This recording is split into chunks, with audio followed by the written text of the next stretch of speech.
माननीय उच्च न्यायालय ने भाजपा सरकार को एक बहुत बड़ा झटका दिया है। अगर आप किसी पॉलिटिकल पार्टी को पैसा देना चाहते हैं तो आपके पास एक ही मीडियम है और वो है इलेक्टोरल बॉन्ड। अगर पॉलिटिकल पार्टी 15 दिनों के अंदर वो बॉन्ड जमा नहीं करती है, पैसा नहीं लेती है बैंक से, तो इस केस में पूरा का पूरा पैसा प्राइम मिनिस्टर रिलीफ फंड में चला जाएगा।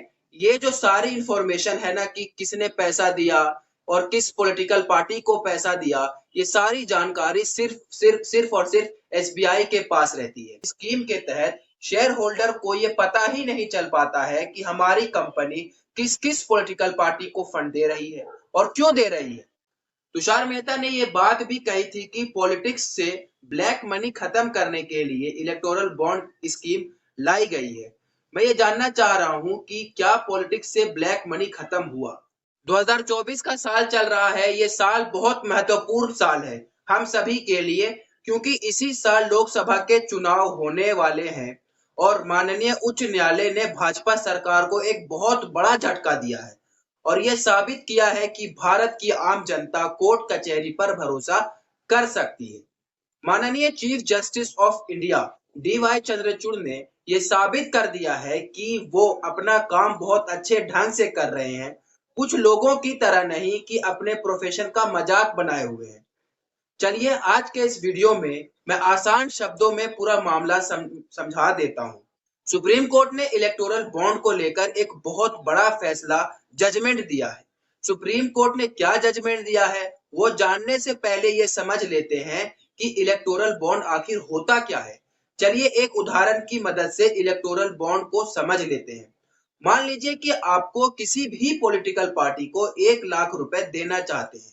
जैसे कि मान लीजिए कि आप भाजपा, कांग्रेस या दूसरी कोई पॉलिटिकल पार्टी को पैसा देना चाहते हैं। अगर आप किसी पॉलिटिकल पार्टी को पैसा देना चाहते हैं तो आपके पास एक ही मीडियम है और वो है इलेक्टोरल बॉन्ड। इलेक्टोरल बॉन्ड लाने के पीछे सरकार ने ये वजह बताई थी कि हम इसको ट्रांसपेरेंसी की वजह से लाना चाहते हैं।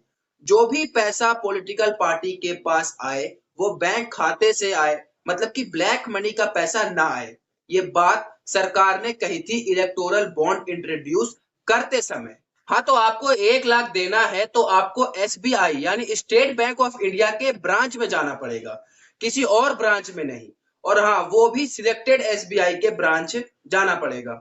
वहां पर जब आप जाओगे और कहोगे कि मैं इस पॉलिटिकल पार्टी, चाहे वो बीजेपी हो, कांग्रेस हो या कोई दूसरी पार्टी, आपको पार्टी का नाम बताना है और 1 लाख अमाउंट बता देना है। जब आप वो 1 लाख रुपए जमा करेंगे तब एसबीआई एक बॉन्ड जारी करेगी, आपको एक बॉन्ड दे देगी। फिर उस बॉन्ड को लेकर आप उस पॉलिटिकल पार्टी के पास जाओगे जिसे आप पैसा देना चाहते हैं और वो बॉन्ड आप वहां जमा कर दोगे।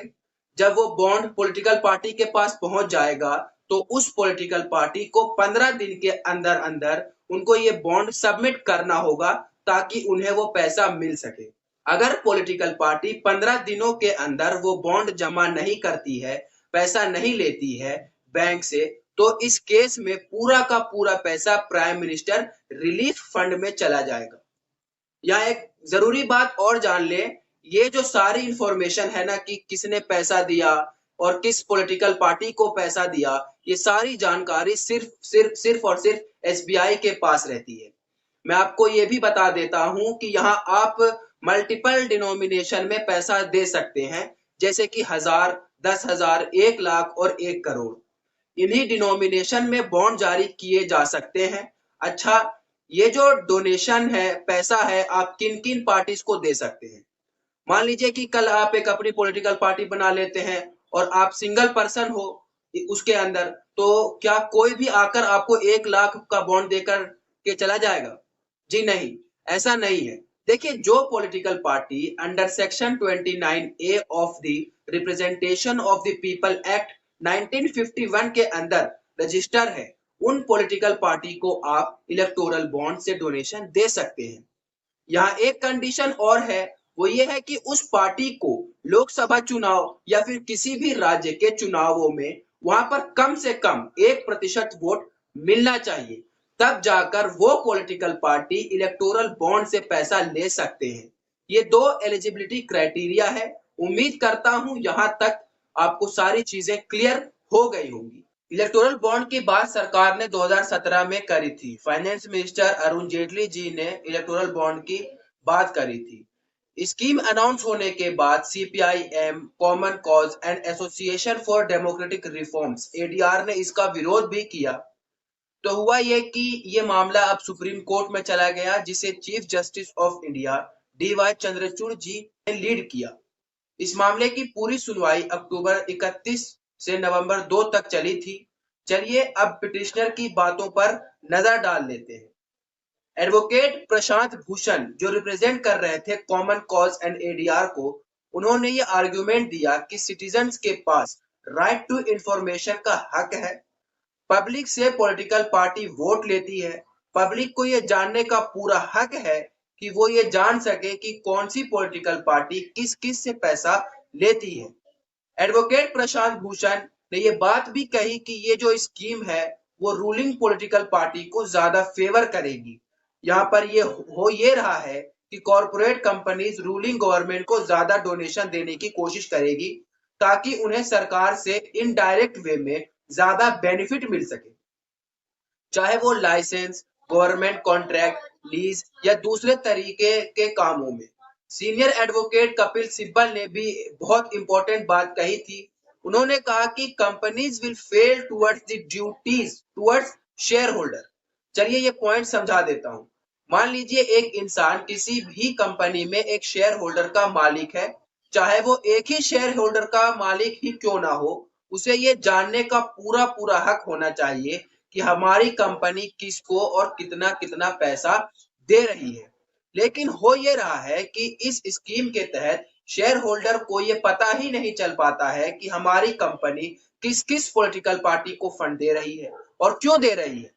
तो क्या ये ठीक है, ये आप बताओ। सेंट्रल गवर्नमेंट की बात कर लेते हैं। सेंट्रल गवर्नमेंट इस स्कीम के फेवर में थी और हो भी क्यों ना, आफ्टर ऑल फायदा तो इन्हीं को मिलने वाला था।